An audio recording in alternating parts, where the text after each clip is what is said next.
আসসালামু আলাইকুম। আমি ইউনিভার্সিটি অফ স্কলার্সের একজন সাধারণ শিক্ষার্থী। ওসমান বিন হাদি স্যার আমার ডিপার্টমেন্টের শিক্ষক ছিলেন।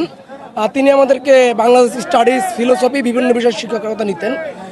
তার মৃত্যুর কিছুদিন পূর্বেও তার সাথে আমার কথা হয়েছিল। আমি স্যারকে বলেছিলাম, স্যার আপনার প্রতি ক্রমাগত হুমকি আসছে পতিত স্বৈরাচারের পক্ষ থেকে, এবং দেশের ভিতরে যে কুশক্তি রয়েছে তারা আপনাকে প্রতিনিয়ত মৃত্যুর হুমকি দিচ্ছে, আপনি সাবধানে থাকবেন।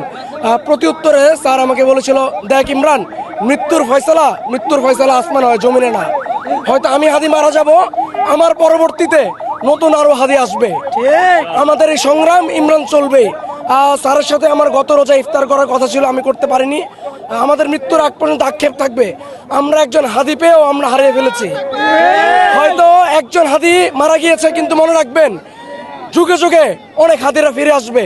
এই বাংলাদেশ সত্যের পথে চলবে, এই বাংলাদেশকে কেউ আর পিছিয়ে দিতে পারবে না।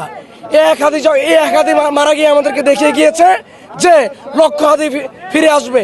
আমাদের এখানে যত লক্ষ মানুষ দেখতে পাচ্ছেন, তারা কিন্তু কোনো রাজনৈতিক দলের স্বার্থে আসেনি।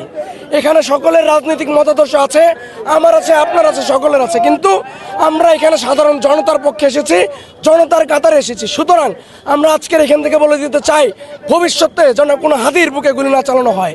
হাদি স্যার মৃত্যুর পূর্বে বলে গিয়েছিলেন, দেখেন ভাই, আমার হত্যার যদি বিচার হয়, ভবিষ্যতে আর কোনো হাদির গায়ে কোনোদিন গুলি লাগবে না। কালকে আপনার গায়ে, পরশু আমার গায়ে গুলি লাগতে পারে।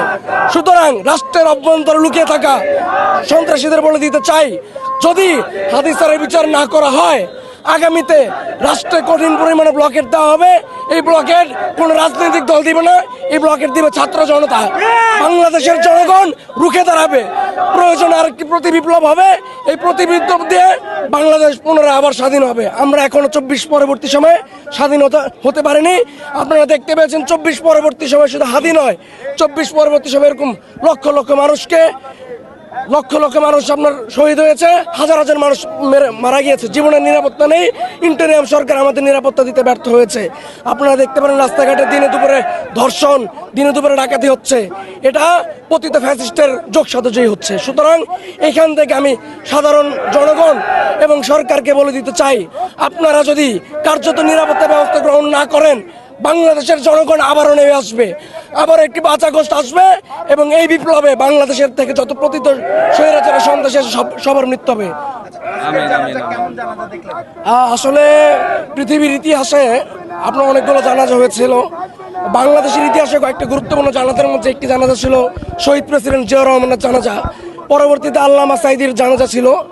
এখন ওটা হতে দেয় নাই, যদি ওটা হতে দিত ওটাতে অনেক মানুষ হতো, কিন্তু আজকের যে জানাজা, এই জানাজা পৃথিবীর ইতিহাসে পূর্বে কখনো হয়নি।